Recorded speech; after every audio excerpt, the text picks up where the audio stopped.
তো বন্ধুরা, আপনারা কেমন আছেন? আবারও নিয়ে আসলাম কাজের ভিডিও। দেখুন, আমাদের এদিকে ছাই বেঙ্গলার বৃষ্টি করতেছে, হালকা হালকা, একদম হালকা হালকা বৃষ্টি করতেছে। বৃষ্টি করতেছে তো আমরা এই দেখুন, এখন হাওয়া প্রচুর হাওয়া চলতেছে। হাওয়ার ঠেলে দেখা যায় না। আমার ক্যামেরাটা খারাপ তো, তাই একটু খোলা দেখা যাইতেছে। আমরা এখন কাজের ভিডিওটা দেখাবো।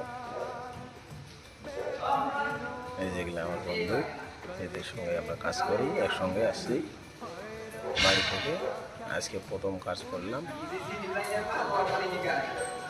এই সেলিংটা আজকে এইটা করছি, অর্ধেক হয়ে গেছে। আবার মশলা বানাইলাম, মশলা বানাই এই যে এগুলা মিস্ত্রি, এগুলোর সঙ্গে আমরা কাজ করি একসঙ্গে। অর্ধেকটা হয়ে গেছে এই সিলিংটা, এই যে একটু বাকি আছে, এটা করে আমরা যাব। এই যে এগুলো বালফাটা মিস্ত্রি। তো বন্ধুরা, ভিডিওটা যদি ভালো লাগে লাইক শেয়ার কমেন্ট করুন।